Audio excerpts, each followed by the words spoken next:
people have objected and said, well, but children need other children. This is arguable. The nuclear family is not handed down from Mount Sinai. The nuclear family is a late 19th century invention at the convenience of industrial capitalism. If there is a human model handed down from Mount Sinai, it's the extended family group, the aunts, the uncles, the cousins, all together in a long house or a compound.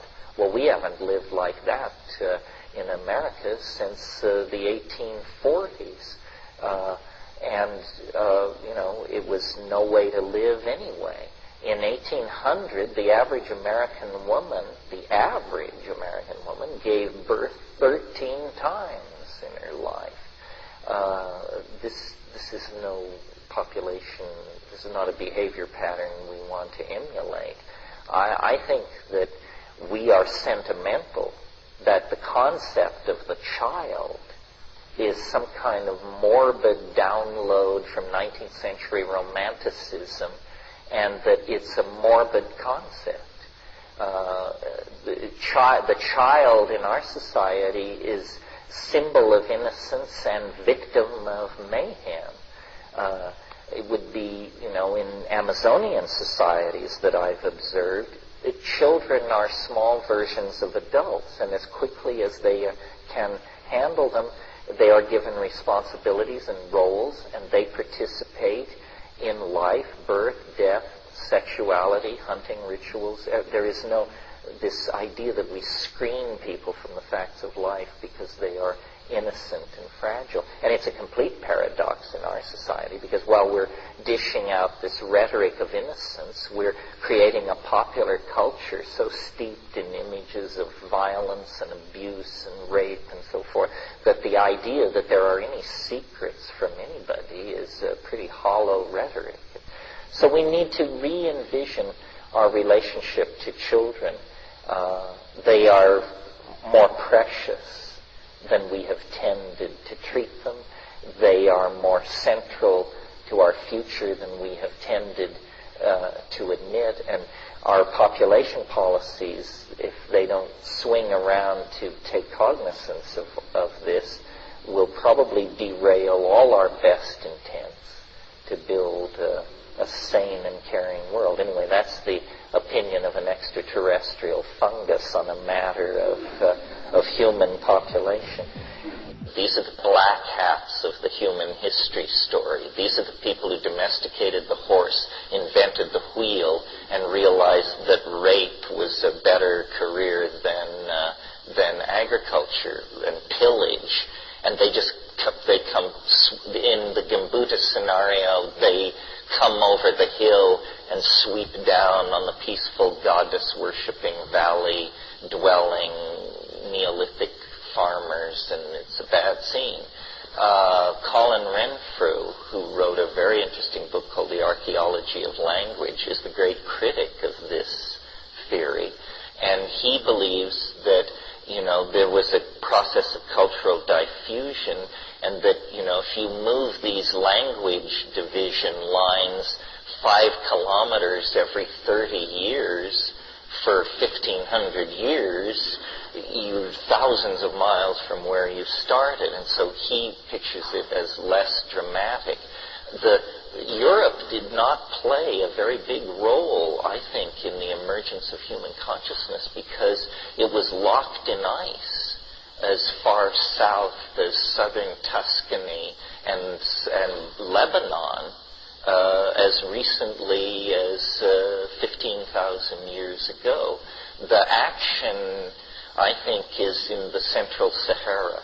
And interestingly, it's a place it's a hellish place now. It's a furnace of sandstone deserts and difficult to traverse terrain, akin to the Four Corners area in the United States.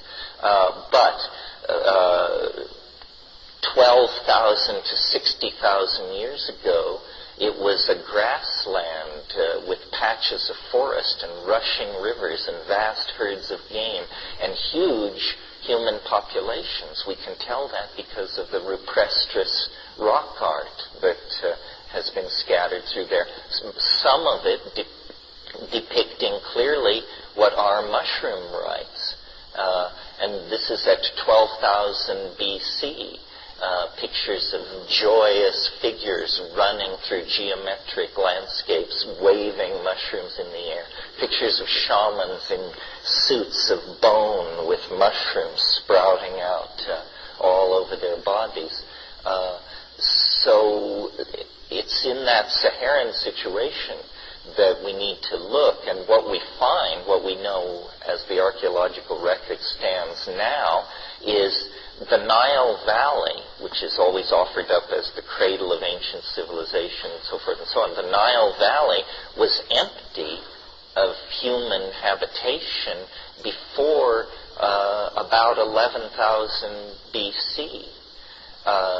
It was probably a malaria-infested and unhealthy zone, and people lived in what is now called the Western deserts, which were much wetter. Well, then the first earliest layer of human stratigraphy in the archaeological record in Egypt, around 11,000, is these people called the Natufian. And they come out of nowhere, and they're carving naturalistic little cameos out of bone and ivory that are exquisite, as naturalistic as what was produced in the Umayyad Caliphates, 10,000 years later. Beautiful naturalistic work. Well, I say this is the evidence of this clarity of vision. The strange thing that went on in the Western mind that may or may not have been triggered by psychedelic drugs, but whatever triggered it, this was the turning point, is if you go all over the world, to the highlands of New Guinea, to the Amazon basin, to Siberia, Tierra del Fuego, and visit Aboriginal people and ask them to show you their art that depicts the human form, people symbolize the human form worldwide. Two eyes, nose, fanged mouth, and they make masks, fetishes, symbols of human beings. What happened in the Middle East, beginning with these Natufian people and to be seen in certain Egyptian portraiture, sculpture, and finally just like erupting like a volcano in Greece, is people got the idea of making objects which looked the way the thing appeared to the eye, not to the mind. And the idea of taking marble and molding it into a simulacrum of flesh, so real that you would wish to reach out and touch it. This idea strikes Greek thinking like a bolt of lightning. I mean, they go in 200 years from these things called the Dionysian Apollos, these stiff, obviously archetypal, forward-staring, godlike juveniles, to, nudes, flesh, soft, melted, breasts, nipples, flesh, and it's like coming to the surface for the first time is the objective eye.